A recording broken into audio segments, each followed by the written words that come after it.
Antes de começarmos a história, quero pedir desculpas pelo que aconteceu. A história estava inicialmente programada para sair 1 ou 2 dias depois que foi lançada para os membros. Eu não fiz nenhum esquema, irmão, não fiz isso exclusivamente para os membros. Simplesmente tive uma promoção e precisei esperar pela aprovação deles. Eles me atrasaram, depois veio a Páscoa, depois os feriados do dia do trabalho, fins de semana em que você não recebe nenhuma resposta. Enquanto isso, eu preparei uma nova história e vou integrar a promoção nela. Assim, pude publicar a história hoje para o público. Mais uma vez, peço mil desculpas. Não estou tentando me justificar, eu errei, mas prometo que não vai acontecer de novo. Aprendemos com os erros. Boa sessão e espero que tenha valido a pena esperar. O que foi, cara? Você ficou maluco. Vere, sai daqui, senão eu te bato. Olho pra ele com nojo assim e vou embora. Mas ele me pega pelo braço e me empurra de volta. Cara, se eu desse um soco de volta, eu deixava ele estirado no chão. Mas eu estava com a mão machucada com a direita e ele me segurava com a esquerda. Ele coloca a mão no meu pescoço, pronto para me bater.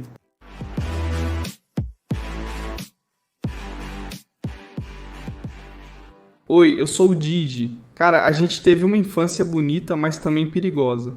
Eu e Sentiu não tínhamos medo de nada, fazíamos todas as besteiras. E por causa disso éramos vistos como crianças problemáticas, vagabundos, moleques, mas a verdade é que a gente só estava brincando, cara, éramos crianças. Agora, o problema era que naquela época as pessoas eram mais rígidas, todos tinham um senso de ordem, de hierarquia, importava muito como você era visto pelos outros, o que pensam sobre você, pelo menos era assim na nossa parte do bairro. As pessoas eram mais snobs, cara, e as crianças eram ensinadas a ser respeitosas, obedientes, a bajular os velhos comunistas. Mas não a gente não, irmão. Talvez porque eu cresci na parte mais mal afamada do bairro, na casa da vovó. Agora que eu penso bem, tirando a gente, os únicos da rua que também faziam besteira eram Ojê e Mutia, que só vinham aqui nas férias, e mais tarde se mudaram Lanu e Costel, que também se mudaram quando eu tinha uns 9 ou 10 anos.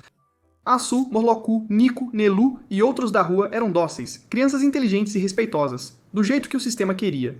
Somos iguais a uma colônia de formigas, irmão. Cada um tem um papel, cada um tem uma posição, uma tarefa. E é isso que você é programado desde pequeno para fazer. Obedecer ordens, ficar na fila, na linha, obedecer os superiores, estudar e depois entrar no mercado de trabalho. Você forma uma família e seus filhos repetem o ciclo, de novo e de novo. Quem se desvia como uma formiga perdida não tem uma vida longa. É difícil sozinho. Enfim, nós não éramos obedientes e nossos pais também não nos obrigavam a ser. Então eu era visto como a ovelha negra, inclusive na família. Aqueles como Dan, Marius, Dorin e Ion eram de boas famílias, respeitosos, inteligentes, pelo menos era assim que as pessoas os viam. E vocês provavelmente já têm uma ideia de como eles eram na realidade. Eram fingidos, falsos, não éramos sinceros, reais, mentíamos raramente, éramos mal educados e por aí vai. E assim como nós, tinha também um primo, Caponaro. Provavelmente por isso eu me dava melhor com ele, embora ele não fosse exatamente da nossa idade. Ele era uns 3 anos e pouco mais velho que eu, mas assim como nós, ele era a ovelha negra. Tanto na família quanto na sociedade, na verdade, ele era visto muito pior do que nós.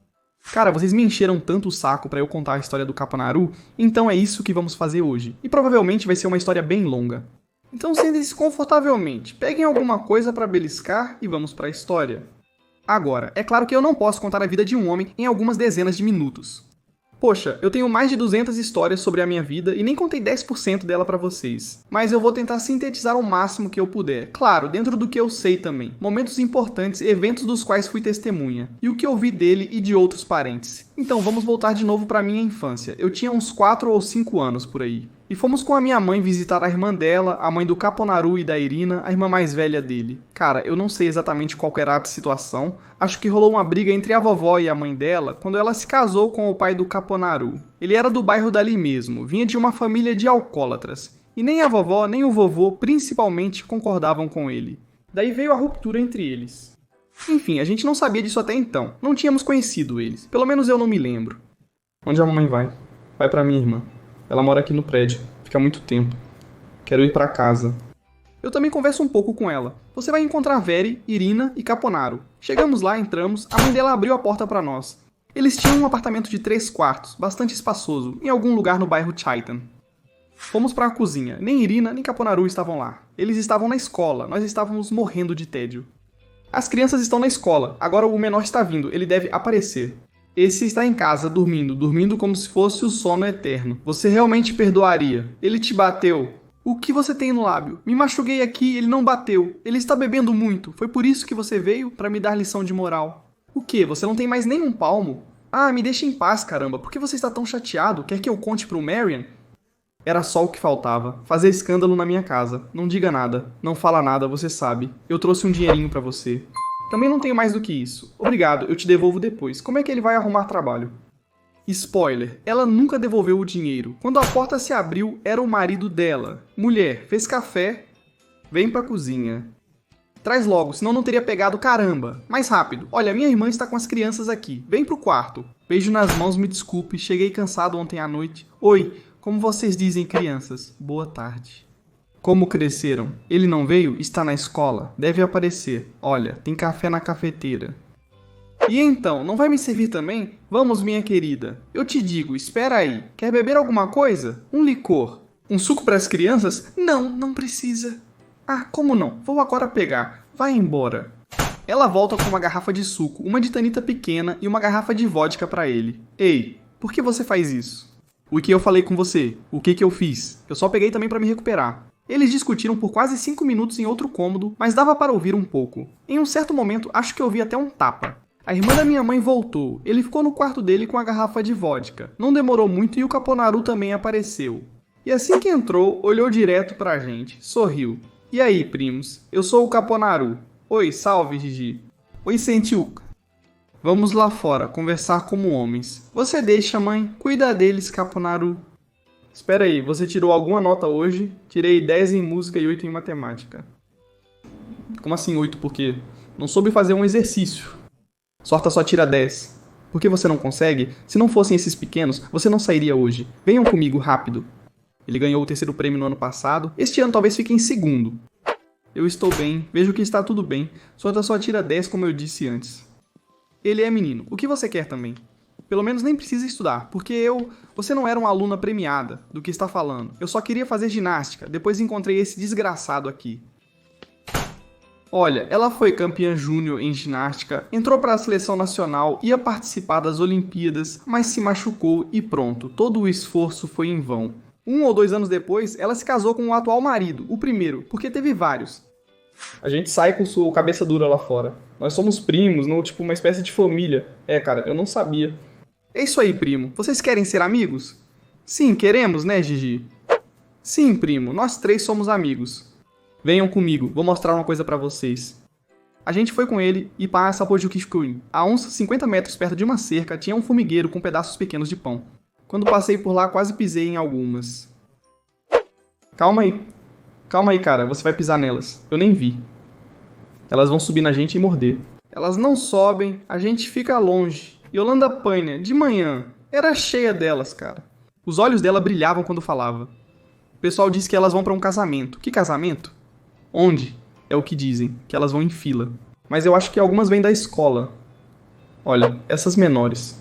As maiores vêm do trabalho. E outras ficam em casa, preparam comida, limpam, igualzinho as pessoas. E essas, olha, algumas se perderam, estão indo na direção errada. Acho que fizeram algo errado. Estão sendo punidas. Algumas voltam, outras se perdem. Às vezes eu as alcanço para que voltem. Olha só, vocês sabem cantar? O que é isso, Caponari? Harmônica, vocês não têm? Não, você não vai dar uma pra gente também?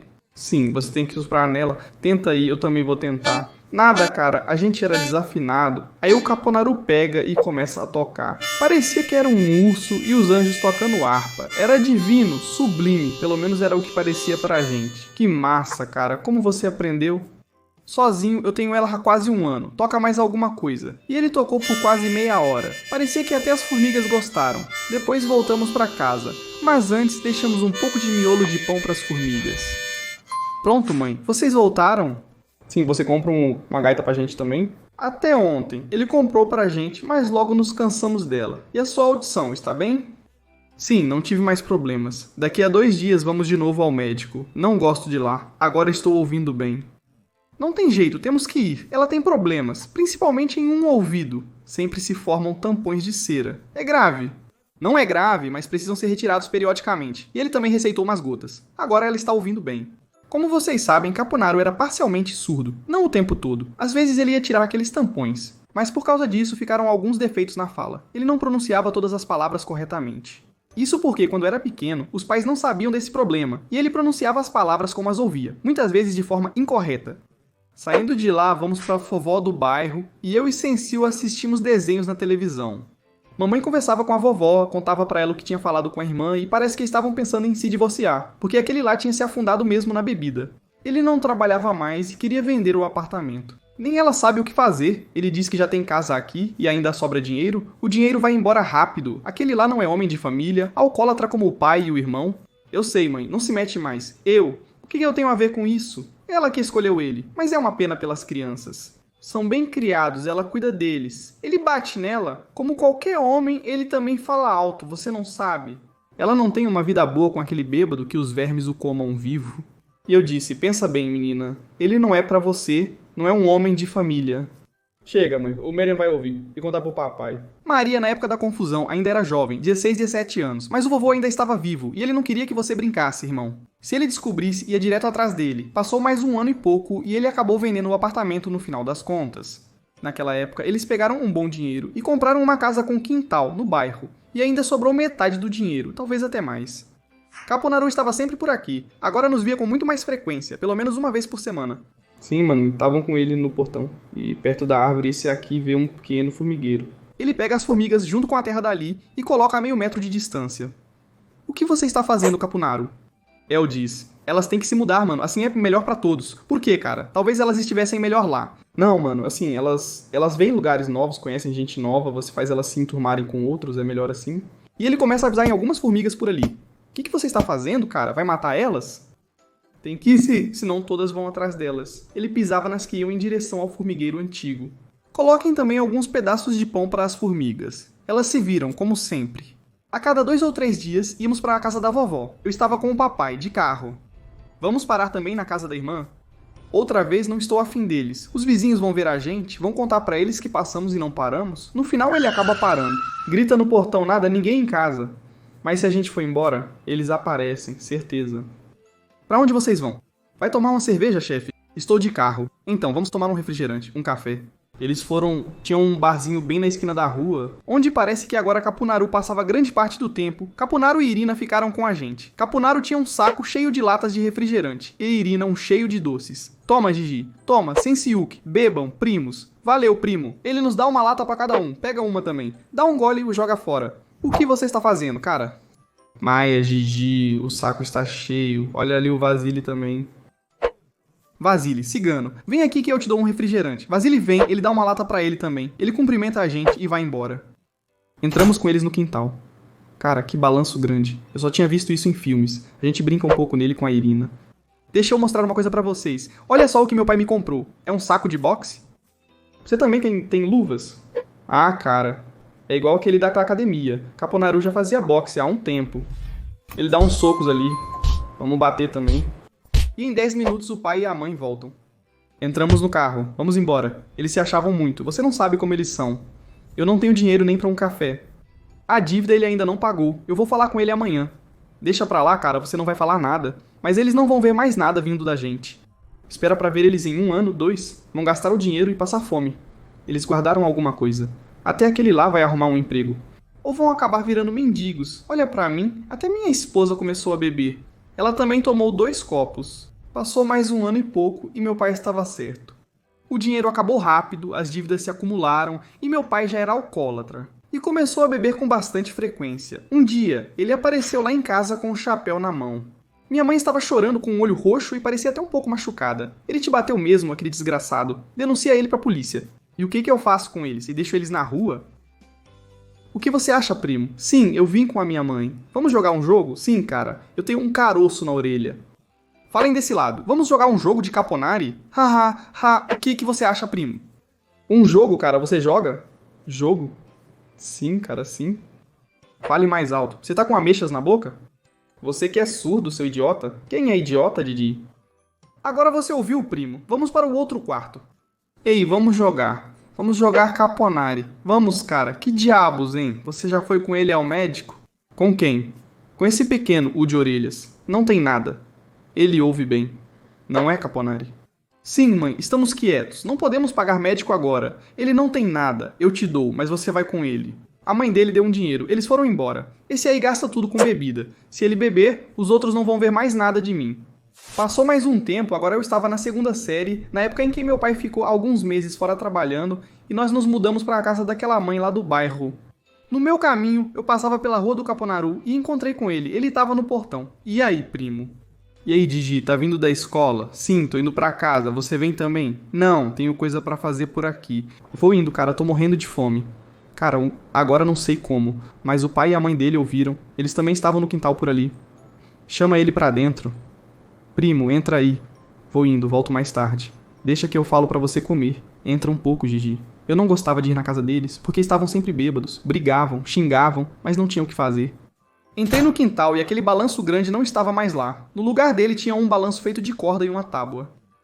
Tinha sumido também o saco de boxe, na verdade era outro, um saco de ráfia com areia dentro. Onde está o saco, cara? Meu pai fez esse pra mim. É melhor assim, você mira melhor os punhos. No treino eu bato no macio. Você ainda tem as luvas? Não preciso, cara, tem 2 pedras aqui. Dou uma olhada por lá e vejo também a gaita jogada no quintal, toda torta, cheia de poeira. Você jogou isso fora também? O que, cara? O que você está dizendo, mano? Você jogou fora a gaita? Ela não tocava mais direito. Meu pai vai me comprar outra. Ele nunca comprou outra. E o problema era com ele, não com a gaita. Ele é que não ouvia mais.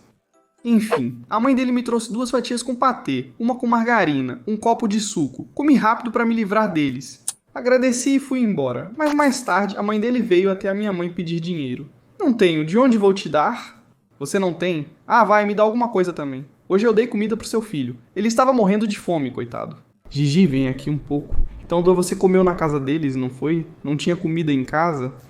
Tinha sim, eles que falaram. Eu estava com pressa, então comi rápido. Olha só, ele está mentindo, irmã. Vamos, dá um pouco de dinheiro, pelo menos pelo patê, margarina. Eu também comprei suco pra ele. Ela deu um pouco de dinheiro pra ele, porque não conseguia mais se livrar dela. Já tinham chegado ao limite da degradação, faziam qualquer coisa por um gole de álcool. Passa mais um ano e meu pai já não aguentava mais nem a mãe nem o pai dele. Eles vieram nos visitar no Natal e foram embora com uma dama joana de cachaça e 3 ou 4 pedaços de carne defumada do quintal. Porque era assim que se guardava naquela época, no quintal, ao ar livre, ou seja, eles foram embora com as coisas sem pedir. E aí apareceu o Caponar na nossa casa. Ultimamente ele vinha mais raro, já fazia quase um mês que eu não o via, a gente começou a jogar um videogame. Por que você não veio mais, primo? Você está trabalhando para um cara lá na rua, não teve mais tempo. Você trabalha, não é muito novo para isso? Não, primo, eu gosto. Ele me dá comida e dinheiro também.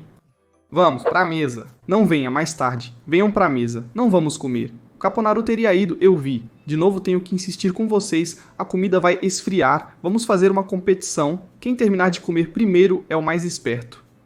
Não sei, mãe. O que tem pra comer? Sopa. Vamos, Caponaru. Pega e vai pra mesa. Venham, senão eu vou embora. Espera aí, vamos, Digi. Espera que a gente já vai, não vai embora. Eu fui com ele, comemos. E mais tarde, depois de 5, 6 horas, a mãe chama a gente de novo pra mesa. A gente não queria ir de novo, mas Caponaru já tinha um plano. Ele vai, corta uns 3 pães em fatias, depois em pedacinhos pequenos e chama a gente pra cozinha. Divide no olho em 3 partes. Quem comer primeiro ganha. O que ganha? Tia, você tem 2 leus? Ela dá. Quem comer primeiro ganha 2 leus. Vamos lá. Claro que ele ganhou. Os turcos olhavam para a boca dele, mas ele comeu, e nós também. Depois fomos à loja da esquina, compramos um chocolate e dividimos em 3, como fazíamos de costume. Comemos, e então o Caponaru começou a andar de mãos. Andamos metade da rua assim. Ainda aguenta, amigo? Eu? Opa, vou até em casa. Suas mãos não doem? Não, amigo, sou forte como um tanque. Depois que ele se machucou, a mãe dele continuou treinando. E quando o Caponaru cresceu um pouco mais, ele também começou a fazer o que via a mãe dele fazendo. Mortais, acrobacias na barra, saltos, qualquer coisa, inclusive ficar de cabeça para baixo e andar com as mãos. Era nisso que ele era bom? Finalmente, chegamos no portão e ele disse que nos vemos em 2 ou 3 semanas. Os pais dele vão mandá-lo de férias. Onde? Que férias? Nessa colônia de férias para crianças, acho que é na montanha. E eles têm dinheiro, não é caro? O governo paga metade e a outra metade eles juntaram do que trabalharam. Cara, você é burro? Sim, cara, sim. Depois de alguns dias, vem nos visitar também a Irina, a irmã dela, Versa. Ela também vinha quase toda semana, sempre com um livro novo da biblioteca e lia pra gente. Depois de algumas horas, ela também nos diz do mesmo jeito que vai sair de férias por um tempo. Achei que ela também ia embora com o Caponaru pra não ficar chateada, mas antes de ir, ela foi com a mãe pra outro cômodo e nós nos escondemos atrás da porta pra ouvir o que estavam falando. E o que você acha, irmão? Ela disse pra mãe que vai mandar os 2 para o orfanato, mas Caponaru não sabe, ele acha que é só umas férias. Os pais iam se divorciar e vender a casa. Depois disso, cada um ia seguir seu caminho. A gente não conseguia acreditar no que tinha ouvido.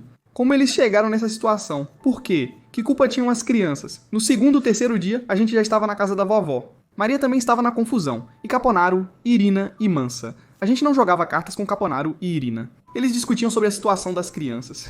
Fique com as crianças, você vai acabar com elas. E como eu vou me virar? Vou ficar com elas na rua? A gente também te ajuda. Como? Você nos recebe na sua casa? Eu receberia vocês, mas você sabe que não dá. O pai não quer mais ver ela, nem o marido dela. Mãe, enquanto eu estiver aqui, não vou deixar vocês na rua. O que aconteceu com seu olho? Ele te bateu de novo? Nós dois brigamos, eu também dei uns tapas nele. É mesmo? Deixa que eu cuido dele. E pelo que ele disse, ela cuidou mesmo. E assim eles escaparam do orfanato, pelo menos temporariamente. Foram morar um tempo com a vovó. Mas não passou 2, 3 meses e a mãe deles arrumou outro, também um bêbado. Mas esse era um pouco mais abastado. E foi assim que nós estávamos na casa da vovó quando ela veio apresentá-lo para a família e para os filhos dela, Caponaro e Irina. A mãe deles não aparecia por lá fazia 2 semanas. Ela tinha se mudado para a casa daquele homem e Caponaro começou a fugir de casa. Ele sumia por 2, 3 dias, ficava na casa do Vasily e trabalhava onde conseguia. Enfim, estávamos todos lá e a mãe disse que ia se mudar para a casa daquele homem e levaria as crianças com ela. Não, as crianças ficam comigo, você faz o que quiser, são meus filhos, vão comigo. A vovó tem razão, esse não é o pai. Vai pro inferno com seu pai, vai pra casa daquele idiota, sua burra. O que você tem com a menina? Você bebeu de novo? E se eu bebi, o que tem? Foi você que me deu dinheiro? Olha que eu te arrasto no chão, vou te levar bem longe. Parem de brigar. Levem as crianças daqui, vão até a loja. Aquele cara deu dinheiro para eles comprarem bebida, comida, doces, um saco cheio de chocolates, salgadinhos, biscoitos, sucos. Nós também fomos com eles até a loja e no caminho Irina ficou mais calma. Talvez seja melhor com esse. Ele nos deu doces. Sim, o papai não nos dá nada, vamos ficar com ele. Os dois estavam felizes, cara, cheios de esperança. Fazia tempo que eu não os via assim.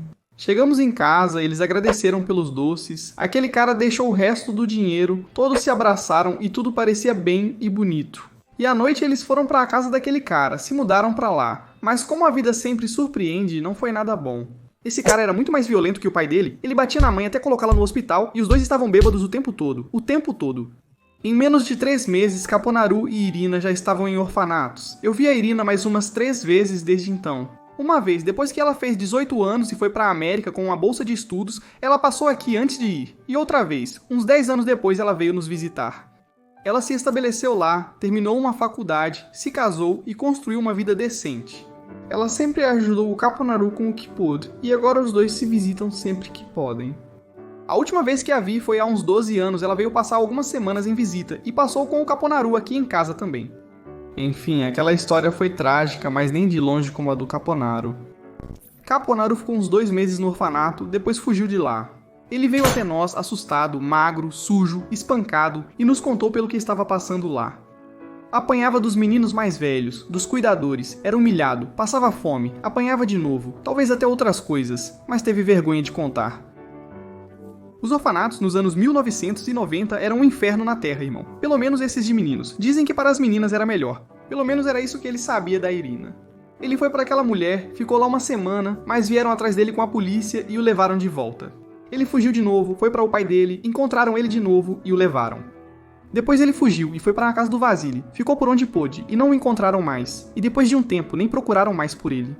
Ele ficou sozinho por conta própria, precisando e forçado a se virar em um mundo cruel, frio, e ele era só uma criança de uns 13 anos. Quase todo sábado, às vezes até no domingo, o Caponaro estava lá em casa. Muitas vezes ele até dormia lá. Já contei pra vocês antes, a gente assistia Benny Hill, Stan e Bran, o primo do exterior, e nós 3 ríamos até quase desmaiar. Brincávamos, comíamos lá em casa, dividíamos com ele tudo o que tínhamos. Foram os momentos mais bonitos que passamos com ele. Em um desses dias, como de costume, fui com ele até a loja, ou algo assim para comer. Toda vez a gente comprava um chocolate e dividia em 3. Na rua, no caminho de casa, ele viu um formigueiro. Ele vai até lá, pega a terra e tampa o formigueiro. O que você está fazendo, cabeça dura? Você é maluco. Por que você tampou, cara? Quero ver se elas ainda sabem voltar para lá. Vamos olhar. No começo, algumas ficaram desorientadas, mas aos poucos encontraram o caminho, a maioria delas. Os anos seguintes foram seus anos de glória, como o apicultor que vocês conhecem das minhas histórias. A esperteza dele era diferente, não tinha dinheiro como o velho, nem uma família grande como o Pardalian, ele confiava no próprio punho, calejado naquele saco cheio de areia e na academia de boxe que ele ainda frequentava. E acima de tudo, ele confiava no seu carisma, no fato de conhecer todo mundo. E quando eu digo todo mundo, não estou brincando, irmão. Eu andava com ele na rua e 5, 10 carros buzinavam pra ele. Todo mundo cumprimentava ele, desde crianças até idosos. Ele era como o Dorian Popa hoje em dia, só que não tinha redes sociais. Ele era a própria rede. Como ele fez isso? Bom, ele era trabalhador, irmão. O cara era bom em tudo, não fugia de nada. Cavava, carregava, varria e se contentava com pouco. 2 refeições por dia e um lugar para dormir. Nunca roubava, era de confiança. E assim conheceu tanto os espertos quanto os espertinhos do bairro. E acabou virando um deles também. Eu tinha acabado de terminar a 8ª série. E o velho Caponar já não estava tão bem. A família dele tinha sumido do mapa. Muitos estavam em Mititica e Caponaru, que já foi peça importante da gangue do Mareinush, irmão do velho, não conseguia mais arrumar trabalho. Agora todos evitavam ele. Ele também tinha feito inimigos, então estava cada vez mais difícil para ele se virar. A cada 3 ou 4 dias ele aparecia lá em casa, eu roubava comida com o Sensiu e íamos com ele para o jardim de infância para comer. Nesse meio tempo, meus pais também tinham se separado. Meu pai tinha se casado de novo, então ele não era mais bem-vindo na nossa casa. Por um tempo foi, nada tinha mudado, mas isso é outra história. Enfim, era difícil, cara, e ele tinha se juntado a um grupo de ciganos que não eram muito corretos. E um dia ele aparece assustado na nossa casa, suando com o rosto amarelo. O que foi, cara? Fome? Que armas? Não fiz nada. O que você está dizendo aí? O que você fez? Nada. Eu não fiz nada. Mas quem fez? Eu não fiz nada com ninguém. É disso que eu me importo. Fez, seu surdo, fez. Ouviu? Sim, cara, sim. E o que aconteceu? A polícia me pegou, mano. Eu fugi. Como, diabos? Você é burro, cara. Sim, cara, sim. Eu estava com os caras e eles roubaram um dinheiro. Cara, o que eles fizeram? Pelo menos foi isso que ele nos disse. Ele foi com 4 ou 5 desses caras na frente de um banco. Ele achava que estavam só de bobeira lá, comendo sementes. Saiu uma mulher de uns 40 e poucos anos do banco e eles pularam nela para pegar a bolsa. Ela resistiu e um deles deu um soco no rosto dela. Eles pegaram a bolsa cheia de dinheiro dela e fugiram. Caponaro ficou parado feito uma estátua lá e 2 homens o pegaram, depois chamaram a polícia. Eles pediram os documentos dele e num momento de descuido, ele fugiu direto para onde estávamos. E aí, o que você faz? Para onde está correndo? Você tem que ir até eles, senão vai ser pior para você. Mas eu não fiz nada, cara, só estava lá. Pra ele não se incomodar mais, não vou mais insistir, cara. Olha, a gente acreditou nele, não sei se ele mentiu. Mas o problema é que foi aberto um processo. Mas ele se entregou e encontraram os outros também, mas eles tinham 14, 15, 16 anos. Ele tinha 17 anos na época, mas até o processo começar, até ser julgado, ele já tinha feito 18. Deram 3 anos e pouco de prisão. Só pra ele e os outros foram liberados. Porque eles molharam a mão de quem precisava com um pouco de dinheiro. Porque precisavam de um bode expiatório. Porque talvez ele fosse o cabeça. Só Deus sabe. E ele, claro, mas o enquadraram por roubo. Era dezembro, 1 ou 2 dias antes do Natal. Eu estava na 11ª série e lá fora fazia frio, mas ainda não tinha caído um floco de neve naquele inverno. Mas parecia que o ar cheirava a neve. Você sentia que a qualquer momento poderia nevar.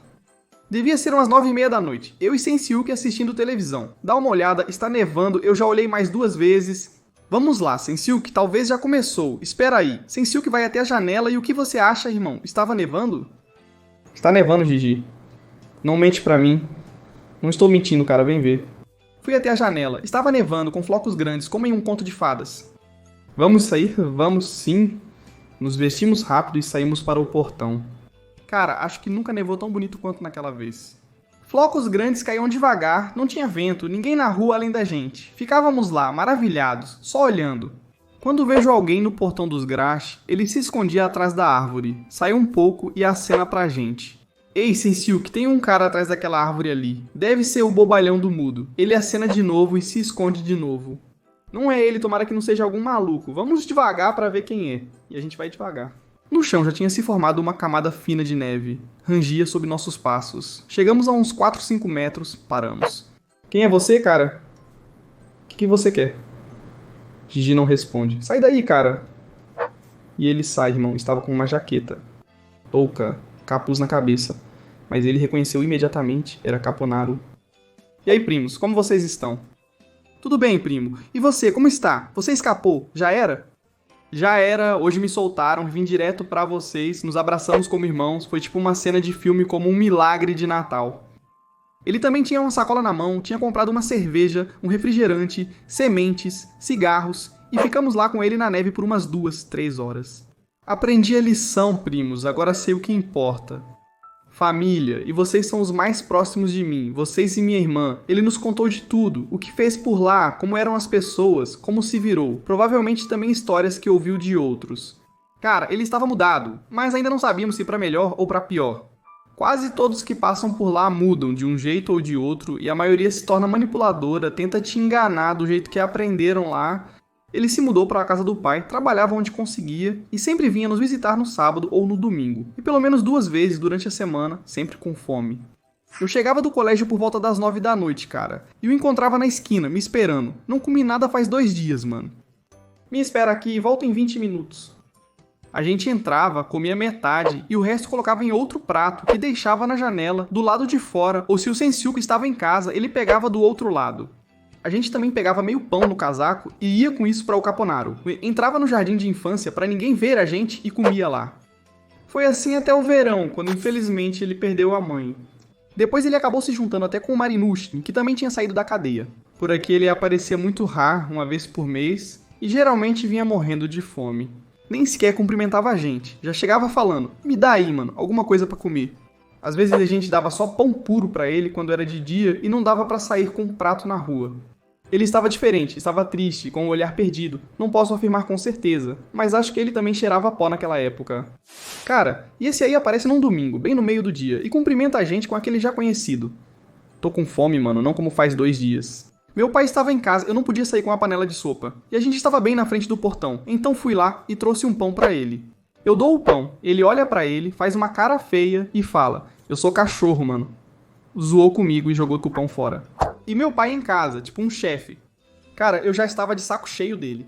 Ele só pensava nele mesmo, nunca pensava que meu pai podia descobrir. E naquela época meu pai não deixava a gente nem falar com ele, quanto mais dar comida pra ele. Além disso, toda vez ele contava pra gente como ele era o maior malandro da cadeia. Que ele fazia e acontecia era o mais foda de lá, essas coisas. Muitas dessas coisas eram mentiras, e eu não gostava dessa conversa de cadeia. Além disso, ele nunca tinha agradecido a gente, irmão. Às vezes ele falava valeu, mano. Mas com um tom como se eu fosse o garçom dele. E escapou da minha boca, irmão, sem eu perceber. Na cadeia você comia melhor, mano. Era só isso que ele precisava, aí ele começou. Sim, mano, sim, vocês sempre tiveram de tudo, nunca faltou nada pra vocês. Vão se ferrar. Era a primeira vez que ele falava assim com a gente. Já tinha brigado com a gente umas 2 ou 3 vezes, mas agora era diferente. Dava pra ver o ódio nos olhos dele. Eu fui embora, vai de né? Eu fico mais um pouco e já vou. Vai embora, Sensiuco, o que foi? Ele ficou maluco? Cara, vai logo, senão eu te bato. Olho pra ele com nojo assim e tento ir embora, mas ele me pega pelo braço e me joga de volta. Aceito. Cara, se eu desse um soco de volta nele, eu deixava ele estirado no chão. Mas eu estava com a mão direita machucada e ele segurava meu braço esquerdo. Ele colocou a mão no meu pescoço, pronto pra me bater, mas Sensiuco segurou ele. Ele te bateu, Gigi.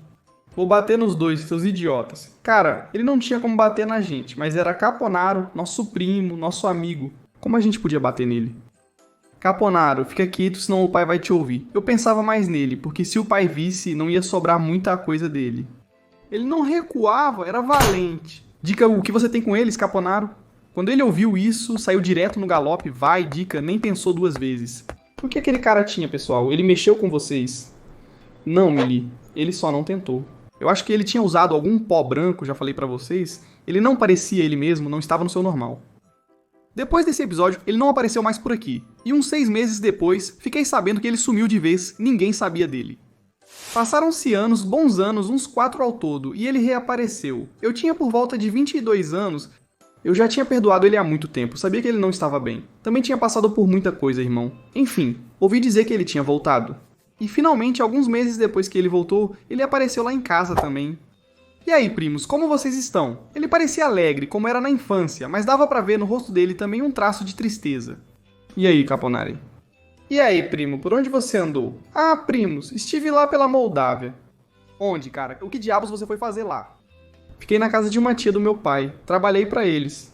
Ele contou pra gente que essa tia do pai dele, junto com o marido dela, tinha uma lojinha. Ele trabalhava lá. Ele também conheceu uma garota, começou a namorar com ela, até mostrou fotos pra gente. Cara, ele tinha um celular Nokia daqueles antigos, as fotos não eram nítidas. Pra ser sincero, eu não acreditei muito nessa história, principalmente sobre essa garota, que ele chamava de princesa dele. Ele disse que no final ela traiu ele justamente com o filho da tia dele, tipo um primo dele, e aí ele terminou com ela. Eles brigaram lá, ela ainda bateu nele, ele não podia fazer nada, e acabou voltando. Agora ele estava morando na casa do pai dele, que nesse meio tempo também tinha falecido. Primos, eu sei que errei com vocês, fui burro, mas foi assim mesmo, já passou, já até esqueci, de verdade. Quero pedir desculpas pra vocês. Vocês sempre me ajudaram, sempre dividiram tudo comigo, trouxeram comida pra mim. Obrigado, primos, fica tranquilo, não esqueci quando eu ia na sua casa, Gigi, e você me dava a sua porção de comida. Você ficava no frio e na neve comigo só pra eu comer. Cara, eu já te falei alguma coisa sobre isso? Não, cara, mas naquela época você era nosso primo, claro que a gente ajudava. E agora não sou mais seu primo? Claro que é, cara, não quis dizer isso como uma acusação. Eu sei, eu errei, mas vou compensar vocês. Ele se mudou pra casa do pai, como eu disse pra vocês, arrumou um emprego e depois de um mês e pouco passou aqui em casa de novo. E venham comigo que eu vou mostrar uma coisa pra vocês. Olha, eu fui com ele para o jardim de infância e ele tirou uma gaita do bolso. Olha o que eu comprei, é nova. E ele começou a tocar, tão bonito quanto quando éramos crianças. Perto de um formigueiro, claro, igualzinho à primeira vez. Ele dá um pouco de miolo de pão pra eles. Acho que no final eles vão mesmo ao casamento dos primos. Ele estava realmente feliz, igualzinho à primeira vez que o conheci. Mas logo depois ele já estava andando de novo com esses caras problemáticos. E o maluco ficava insistindo pra eu ser o motorista deles. Vamos, cara, é só levar a gente lá e trazer de volta. Eles pagam tudo, ainda te dão dinheiro. Era pra eu ser o motorista deles. Eu tinha que levar eles pra vários clubes em Bucareste e outras áreas, ficar algumas horas lá com eles e depois trazer eles de volta pra casa. Era muito dinheiro, 1.000 euros por noite. Eu percebi na hora que tinha algo estranho, suspeitava que era sobre essas substâncias alucinógenas. Mas de qualquer forma, eu não me envolvia com esse tipo de gente. Preferi trabalhar na garagem, ganhando 1.200 lei por mês, que era o que eu conhecia na época. Bem menos, mas era dinheiro limpo, irmão, e eu ficava tranquilo. Não, cara, não me meto nessas coisas. Você não tem que se preocupar com nada, irmão, só dirige o carro. Não vou, cara, não quero isso pra mim. Pensa mais um pouco, irmão. Ele veio mais 2 ou 3 vezes, uma vez com um carro, com 2 caras suspeitos dentro. Eu não conseguia me livrar dele? Ele não tinha más intenções. Ele estava tentando me ajudar, do ponto de vista dele. Hoje à noite precisamos de um motorista, Gigi. Você topa. O que diabos você está fazendo aqui com esses caras? Eu não te disse que não. São caras legais, pagam bem. Primo, vai embora com esses caras antes que meu pai veja. Eu não preciso disso. Dessa vez ele entendeu e não demorou muito, alguns meses, e ele criou juízo. Dessa vez foi pra sempre. Eu suspeito que foi coisa do Sorsa, da Irina. Acho que ela teve uma conversa séria com ele e fez ele entender. Mais ou menos um ano depois, numa noite por volta das 9, o Capunaru me liga, perguntando se eu queria ir tomar uma taça de vinho com ele. Na rua da escola, perto do jardim de infância, claro. Olha, eu estou contando só os eventos mais importantes. A gente já tinha se encontrado com ele antes. Pra uma cerveja, pra um cigarro, a gente se via de vez em quando. Falei, tá bom, vou aí por 10 minutos. E ligo pro Costel que estava enrolando no trabalho. E aí, Costel, o que você tá fazendo? Nada, tô em casa. Você pode sair por meia hora. Beleza, vou sair e te espero no portão. Peguei a van, peguei o Costel, falei pra ele que a gente ia na casa do Capunaru. Em 2 minutos já estávamos lá. Descemos, lá estava o Capunaru, mais um cara e 2 meninas. Eles tinham 2 ou 3 garrafas de vinho. Copos, parecia que estavam comemorando alguma coisa. E aí, mano, a gente se cumprimenta lá? Essa é a Mônica, minha esposa. Felicidades pra gente. Parabéns, mano, felicidades pra vocês. Não tinham oficializado nada. Aquela garota tinha se mudado pra casa dele. A outra garota era irmã dela, embora ainda fosse uma amiga.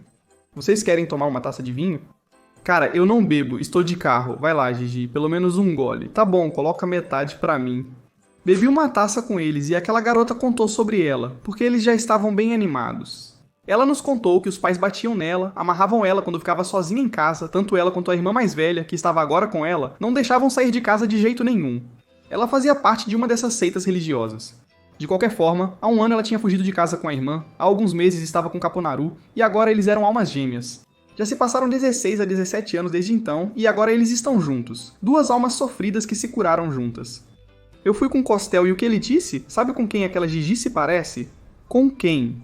Com Moni, aquela que estudou comigo na escola, aquela que me enlouquece. Aquela, eu acho que é ela. Não tem como, mas olha, realmente se parece um pouco. E também se chama Mônica. Se eu disser, é ela. Nós 2 rimos, cara. Por quê? Porque éramos idiotas, em primeiro lugar. E a gente conhecia ela na escola como uma doida.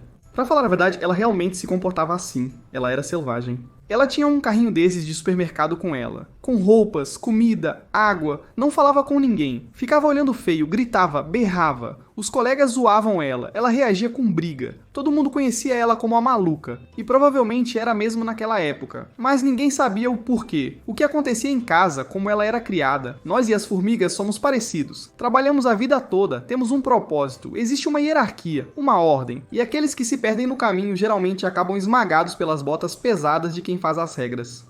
Os que conseguem se reintegrar são poucos. Aqueles que aprendem algo com seus próprios erros e com os dos pais são ainda menos.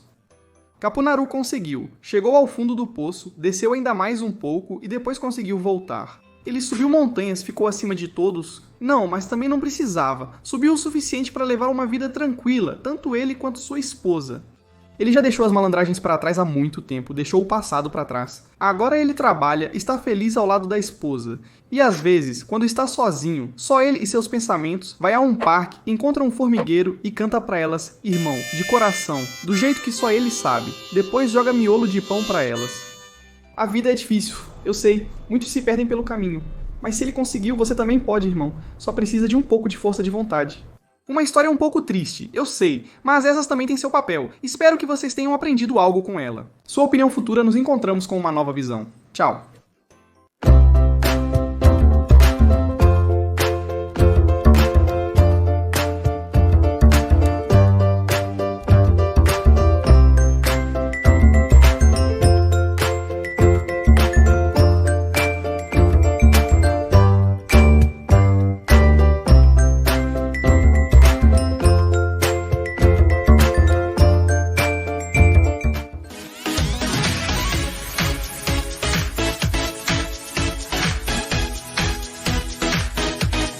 Agradecemos por assistirem.